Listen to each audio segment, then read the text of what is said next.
Hallo und herzlich willkommen auf Veras Blockflötenkanal.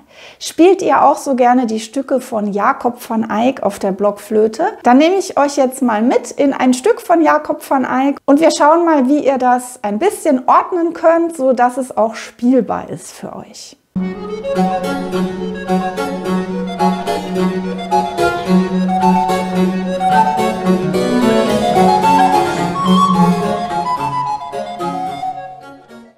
Heute reden wir über Jacob van Eyck, den niederländischen Glockenspielmeister am Dom zu Utrecht im 17. Jahrhundert. Jacob van Eyck hat gelebt zwischen ca. 1590 und 1657 und er war von Geburt an blind.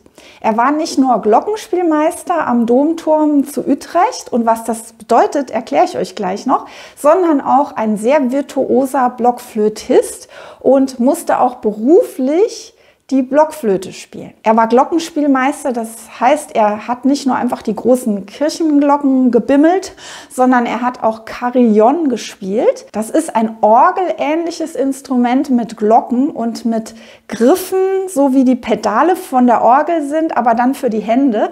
Falls ihr den Film gesehen habt, Die Stieß, diesen lustigen französischen Film, da kommt auch ein Carillon-Spieler drin vor. In Utrecht gibt es immer noch die Glockenspielmeisterin zurzeit und das nennt sich auf Niederländisch Bejaard. Da habe ich ein schönes Video entdeckt, da könnt ihr mal reinschauen.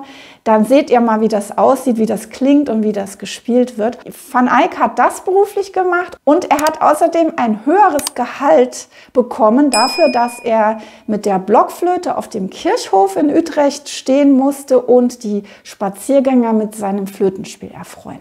Er war blind und er hat über bekannte Melodien aus der damaligen Zeit, also über einfache Volkslieder oder auch Kirchenlieder hat er variiert, hat er Variationen gespielt. Und das sind die Stücke, die uns heute erhalten geblieben sind in dem mehrteiligen Werk Fluite Lusthof. Und das ist so wunderbare Musik und daraus schauen wir uns gleich ein Stück an. Erstmal will ich sagen, dass das eigentlich Diminutionen sind, die Van Eyck da komponiert hat oder gespielt hat, denn er hat die einfachen langsamen Notenwerte einer solchen Melodie aufgeteilt in viele kleine Noten. Er hat diminuiert, dazu habe ich ja vor kurzem mal ein Video gemacht. So, jetzt schauen wir uns ein Stück an, was antizyklisch gerade ist. Es heißt nämlich De Zoete Zomertijden. Ja, ich muss heute mal ein bisschen Holländisch anbringen. Wenn ich das schon kann, dann kann ich das ja bei Van Eyck mal loswerden. Und das heißt nämlich De Zoete Zomertijden, das heißt übersetzt die süßen Sommerzeiten. Also wenn man das als Deutschsprachiger liest, dann denkt man erstmal de Zoete Zomertijden.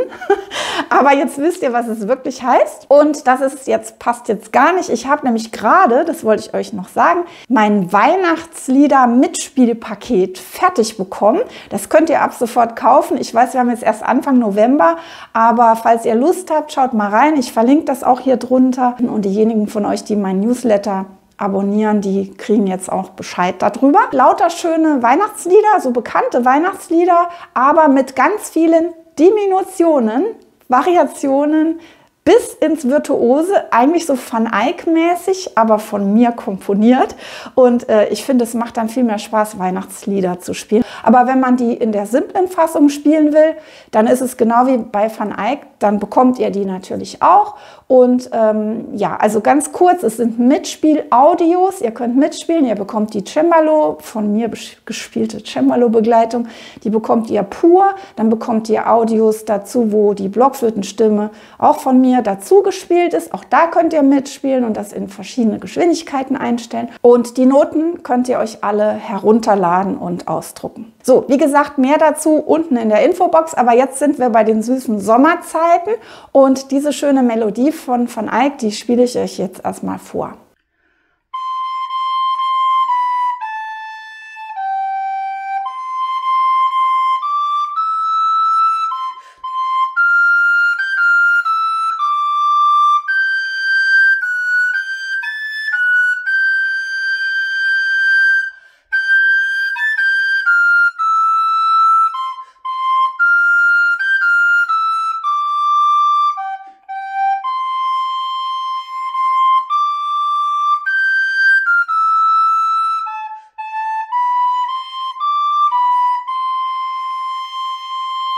So, ich habe jetzt die Wiederholungen mal weggelassen. Ihr wisst ja und ihr seht es auch hier in den Noten, je weiter die Variationen voranschreiten, desto virtuoser wird es, desto mehr Noten wird es und desto schwieriger werden es, meine ich.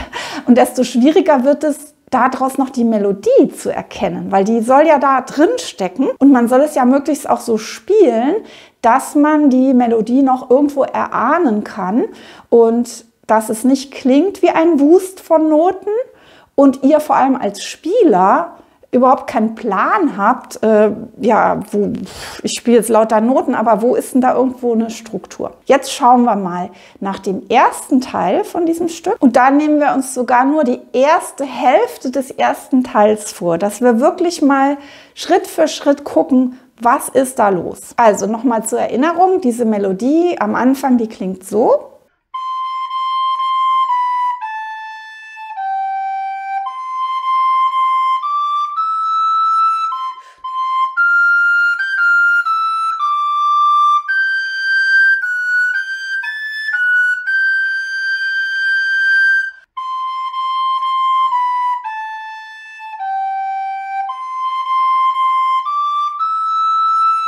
Und in der ersten Variation wäre das dann so.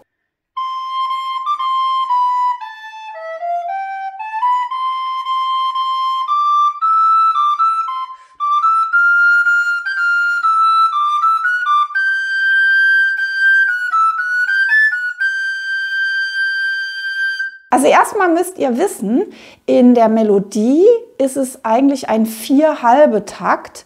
Und ab den Variationen ist es ein 4/4-Takt. Das heißt, was in den Variationen Takt 1 und 2 sind, zusammen, ist oben in der Melodie ein Takt. Das heißt, wenn ich jetzt über den ersten Takt spreche, dann muss ich eigentlich euch dazu sagen, oben in der Melodie, da hat dieser Takt nämlich 8 Viertelschläge oder in den Variationen, da hat ein Takt jeweils 4 Schläge, also aufpassen. Ne? Ich nehme jetzt mal die ersten 4 Noten nur, dieses C, C, C, H der Melodie.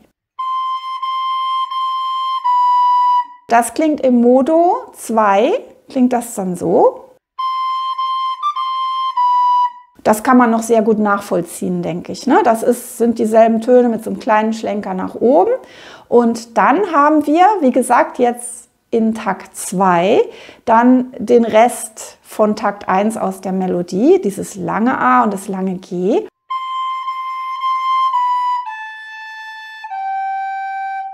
Und das wäre dann so in der Verzierung.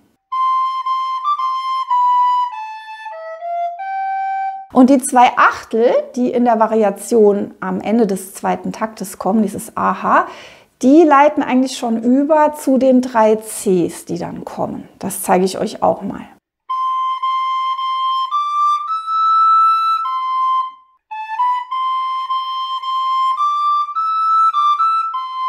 Sodass die ersten 2 Takte der Melodie oben, sprich die ersten 4 Takte unserer Variation, dann so klingen.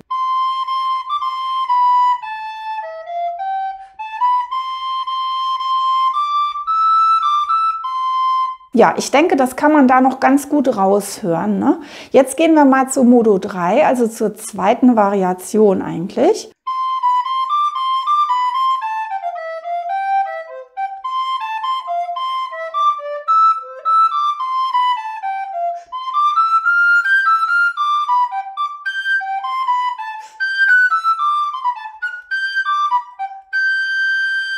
Und da könnt ihr jetzt übrigens immer hingehen und einfach ganz banal die Takte abzählen. Wenn ihr jetzt wisst, in Modo 2, also in der ersten Variation, waren das eigentlich 4 Takte, die ich mir erstmal vorgeknöpft habe. Dann guckt ihr bei Modo 3, zählt ab, 1, 2, 3, 4 Takte.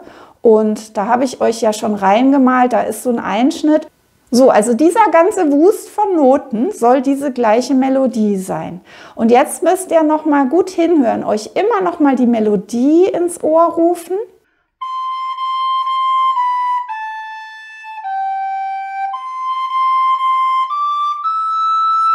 Beziehungsweise durchspielen, das macht natürlich Sinn. Und dann vielleicht auch noch mal in der ersten Variation, das ist ja noch sehr ähnlich.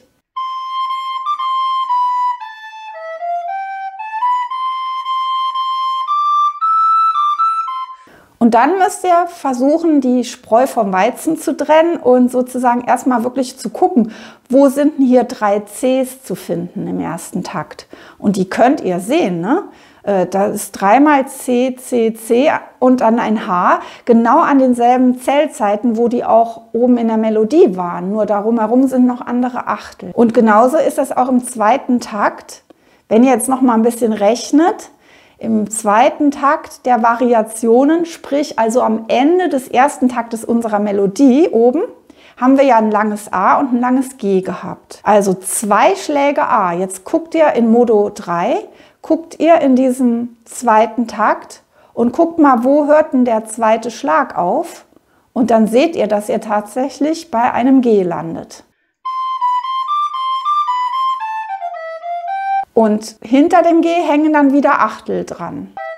So, in Modo 3 sind wir aber noch nicht fertig. Da fehlt uns ja jetzt immer noch der zweite Takt der Melodie, beziehungsweise Takt 3 und 4 von unseren Variationen. Und da auch wieder die Melodie wieder erinnern.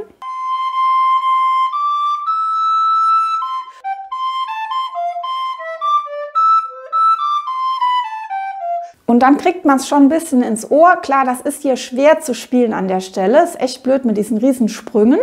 Aber man kann es auch ganz langsam spielen und versuchen, innerlich die Melodie da rauszuhören. Was heißt innerlich? Also ihr könnt wirklich auch nach den Tönen gucken. Da sind wieder die 3 Viertelnoten C, die stecken da drin, nämlich auf dem ersten Schlag, dem zweiten Schlag, dem dritten Schlag. Auf dem vierten Viertelschlag ist wieder das D auch. Also wir haben C, C, C, D, wie in der Melodie. Und dann brauchen wir ja ein langes E mit 2 Schlägen und ein C. Und da können wir wieder abzählen. Also in Modo 3, 4. Takt, haben wir am Anfang diesen Riesensprung E, C, E, D. Und das sind 2 Schläge insgesamt. Und dann landen wir, voilà, auf dem C. Also so könnt ihr Schritt für Schritt rauskriegen, wo sind die Gerüsttöne sozusagen. Wo waren die echten ursprünglichen Töne und welche Töne sind darum herum gespielt. Und dann ist das ganz anders gespielt, als wenn man einfach nur versucht, alle diese Noten zu spielen. Dann klingt das nämlich chaotisch und nichtssagend irgendwie. Okay, also das könnt ihr besser hinkriegen. Jetzt schauen wir noch nach der 1, 2, dritten Variation, also Modo 4. Ja, es ist ein bisschen verwirrend mit den Taktgrößen und mit den Nummern. Also Modo 4.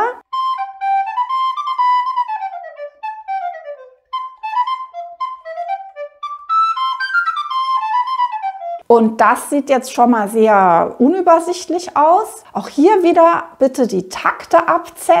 Wir haben jetzt die ganze Zeit gesprochen über die ersten 4 Takte der Variationen bzw. die ersten 2 der Melodie. Also guckt mal, ob ihr die Taktstriche noch findet zwischen all diesen schnellen Noten. 1, 2, 3, 4. Ich habe es euch ja mit Farben schon markiert hier. Also wir reden jetzt die ganze Zeit über diesen grünen Bereich. Weil das ja viel weiter auseinander gedruckt sein muss wegen der vielen Sechzehntelnoten, könnte man denken, das ist doch jetzt schon viel mehr von der Melodie. Aber nein, in dem grünen Bereich, auch hier sind wir erst am Ende von Takt 2, wenn wir mit dem Grünen fertig sind. Okay, wir brauchen nochmal unsere Melodie.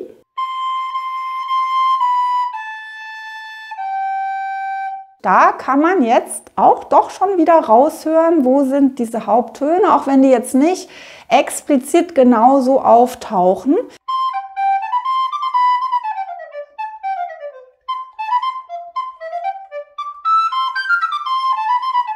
Ich denke, man kriegt da so ein bisschen Übung drin, wenn ihr das so macht.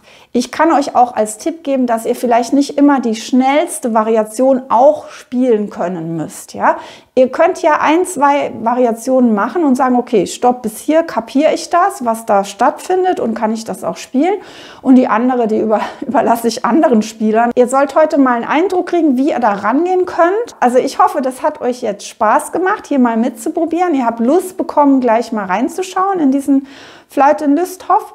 Und habt jetzt ein bisschen den Schrecken verloren vor diesen kompliziert scheinenden Variationen, Diminutionen von Eyck. Wenn es euch gefallen hat, dann freue ich mich über einen Daumen hoch und natürlich auch, wenn ihr nächstes Mal wieder dabei seid auf Veras Blockflöten-Kanal. Bis dahin, tschüss!